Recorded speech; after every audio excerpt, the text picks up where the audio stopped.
Hi everyone and welcome to another recipe video. And today I'm making Sakura flavoured and shaped Kohakutou jellies. Now Kohakutou are traditional Japanese sweets and they're made out of agar jelly or agar-agar, which is basically seaweed based jelly, so these are completely vegan and vegetarian friendly. And what happens is you cook so much sugar into the jelly that when it dries it crystallises and forms a lovely crunchy sugary outer shell. So let's get started. First we're going to oil a pan. This is just a regular loaf pan with a little bit of vegetable oil. Now if you can, use a glass, Pyrex see-through or a light coloured pan, because later on when you get to adding the food colouring you'll actually be able to see stuff. I couldn't see a thing, which you'll see later, but you know, you have to work with what you've got. And what I've got is a black opaque pan, so that's what I'm using. And now for the most interesting ingredient, soluble sakura leaf powder. Now this is made out of pickled sakura leaves, which gives it that distinct sakura cherry blossom flavour. Well, I know technically it's not the blossom, it's the leaf, but it still has that distinct flavour. I bought this from a website called Nihon Ichiban or anythingfromjapan.com. I'll put the link down below, just double check if they ship to your country. And now I'm adding 1 tablespoonful of this stuff to 200 millilitres of water, and I'm just stirring and stirring and stirring until it's all nice and dissolved. Now there is one slight downside of using this powder. As you can see, it's turning it a bit yellow, and this will affect the colouring later unfortunately, but I think it's worth it for the flavour payoff. Now we're going to add all of that into the saucepan that we're about to cook it in. Next we're taking 5 grams of agar or agar-agar powder, basically the same thing. Interestingly, it's the same jelly that you get in petri dishes to grow stuff. Same seaweed jelly. So we're just sprinkling this on the surface evenly, and then all we have to do is wait 1 or 2 minutes just for that to soak in evenly and nicely. And once that's all soaked, you're going to give it a little bit of a stir just to help the dissolving process along. Now we're going to switch the heat up and bring it to the boil. Now that it's boiling, boil it for a good 2 minutes, and this helps the agar powder really dissolve into the liquid. And once that's done, add 345 grams of caster sugar, and this is what's going to make that crunchy lovely shell.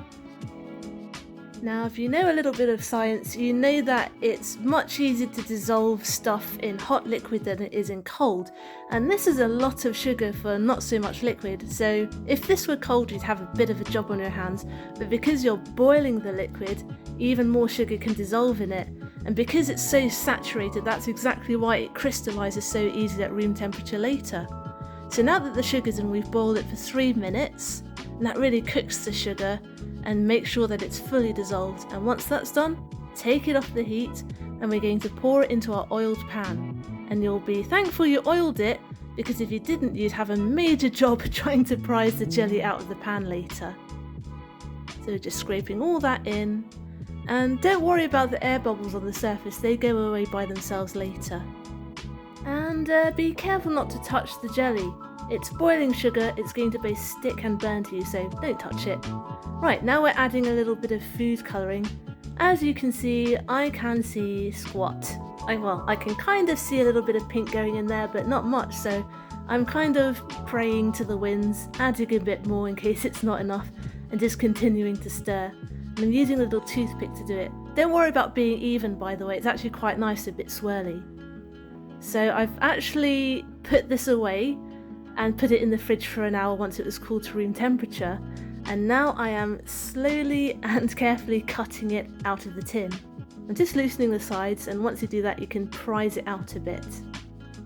You can see how solid this jelly is. And even though I oiled the pan quite well, you can see it's still trying to fight me, so really glad I added that oil. Don't skip that step. And you can see because the jelly was yellow from the sakura powder and I added the pink, it actually looks more orange than pink, but no matter, there are worse things in life, it'll still be delicious. Now I'm taking my little sakura shaped cutter over here, and I'm just going to stamp out some sakura blossoms. Now I was a bit cautious at first because I didn't know how sturdy the jelly would be, but I needn't have worried, it's a very strong jelly. It's fighting me back as I'm cutting it, but it's not too hard. So don't worry about being a bit rough with it, it's not going to break. So I'm taking it out here, inspecting it, and because it's actually quite thick, I'm going to cut these in half down the centre like so. So then I have thinner jellies. And because I wasn't quite happy with the streaks that my knife made because it has teeth on it, I actually ended up slicing them with the back of the knife going forwards, which was a bit harder because it's blunter, but that's how strong this jelly is. It didn't even break when I was using the back of the knife. So I'm just going through, stamping out loads of shapes, and let me tell you, this was therapeutic. I love this. I'm literally playing with my food. Sorry, Mum. And I'd only done 3 rows of blossoms before the sugar was already crystallising on my own hands. Look at that, that's how much sugar that's in there. It is delicious though. Right, so I'm just about done with making blossoms, bit bored of those now. So I'm just going to cut some random shapes out of what I have left and try and make some gems. And yeah, using the back of the knife is definitely not good for this because they were very rough, but you know, again, life's too short to worry about these things, just go for it. And now the hardest part is you have to wait at least 2 days for a nice crunchy crust. But good things come to those who wait. So after 2 days they will look like this, and a little bit different, but listen. God, can you hear how crunchy those are? Fantastic. I'm not a massive fan of ASMR, but this kind of food ASMR I like. Not the chewing stuff though, ugh, I really can't stand chewing. And on the inside it's still lovely and soft. That's a really nice contrast. Right, so if you want you can now paint them. I'm just creating a little paint here with some edible gold luster dust and a little bit of vodka. Don't worry about the vodka, it evaporates right off and evaporates really quickly as well, so you're not going to get drunk off of these sweets, unfortunately.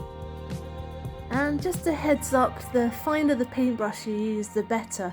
I used what I thought was quite a fine paintbrush and I still had trouble with making really thick lines, but I think that was just down to me having poor brush control. But if you can find a really small brush, then all the better for the detail. Right, so I'm just going to add some details to the blossoms and paint some petals in.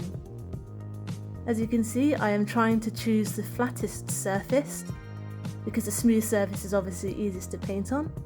And I'm just individually doing the little petals, and then dotting on the stamens there in the middle. Simple but effective. And as for the little pointy gem things, I just painted some gold on the edges just to make them stand out a bit. They didn't need much, but they looked really beautiful. But once you're done, that's basically it. You're ready to pop these in some jars to store and enjoy. Thanks for watching and or listening. I hope you enjoyed today's video and found something in it useful, and I hope you'll join me next Wednesday for my next one. Get full recipes for all of these videos on my blog tashcakes.com, and find me on Instagram as tashcakestastes. Subscribe and hit the notification bell if you'd like to see more. Comment down below if you'd like me to make anything in particular, and I'll see you guys later. Stay safe, be nice, and have a good week.